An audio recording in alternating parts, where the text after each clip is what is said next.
کے بیٹے نے جب ان سے سوال کیا تو آپ نے جواب دیا جس کو شیخ الاسلام امام ابن تیمیہ نے اپنی منہاج السنہ النبویہ میں بھی ذکر فرمایا ہے.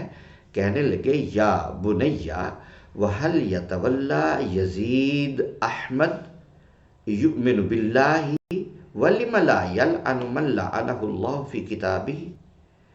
میرے بیٹے کیا ایسا ممکن ہے کہ احمد اس کے ساتھ دوستی رکھے اور احمد ایمان کا دعویٰ بھی کرے کہ میں ایمان والا ہوں، اور پھر وہ اس کے ساتھ یعنی یزید کے ساتھ دوستی کرے؟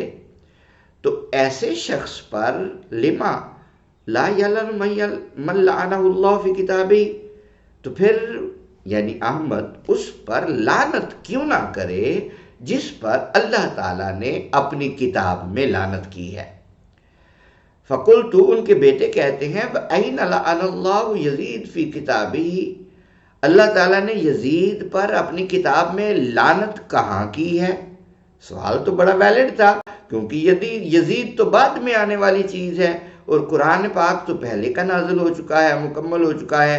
تو سمجھنے والے کے لیے قرآن پاک سے ہر چیز کو تلاش کرنا ممکن ہوتا ہے، کیونکہ وہ وہاں سے احکامات کو لیتا ہے اور نصوص قطعیہ کو لیتا ہے اور احکام واضحہ اور ادلہ شریعہ کو لیتا ہے. تو امام احمد بن حنبل رحمۃ اللہ علیہ نے فقال فی قولہ تعالی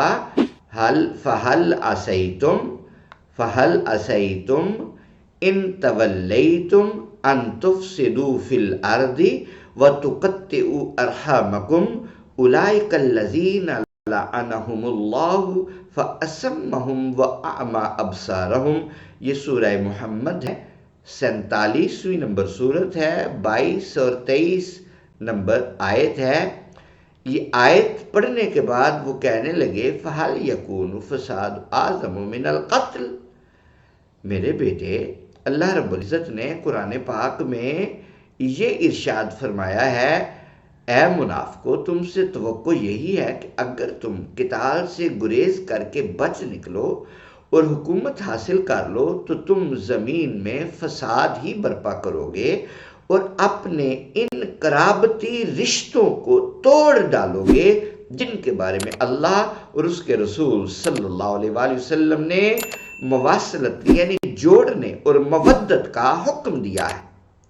یہی وہ لوگ ہیں یعنی جو حکومت حاصل کرنے کے بعد اپنی صلہ رحمی نہیں کرتے، مواصلت قرابتی رشتہ داروں کو توڑ دیتے ہیں، مودت نہیں کرتے. یہی وہ لوگ ہیں جن پر اللہ نے لعنت کی ہے اور ان کے کانوں کو بہرا کر دیا ہے اور ان کی آنکھوں کو اندھا کر دیا ہے. کیا قتل امام حسین علیہ السلام سے بڑھ کر بھی کوئی فساد ہو سکتا ہے؟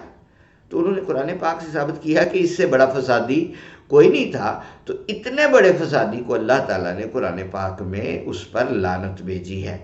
اس کو امام احمد بن محمد بن علی بن حجر الحیثمی السوائق المحرقہ علی اہل الرفض والضلال والزندقہ، جلد 2 صفحہ 635، لبنان بیروت کی چھپی ہوئی ہے، مؤسسۃ الرسالہ. اس کو امام احمد بن حنبل کے اس فتویٰ کو امام ابن تیمیہ نے منہاج السنہ النبویہ میں، امام مقدسی نے الآداب الشرعیہ میں، البرزنجی نے الاشاعہ میں، علامہ آلوسی نے روح المعانی میں، اور ائمہ علماء اور مفسرین کی بڑی تعداد نے اپنی کتاب میں ذکر کیا ہے. میں تو صرف اس کو جواب میں کوٹ کر رہا ہوں. واللہ ورسولہ اعلم بالصواب.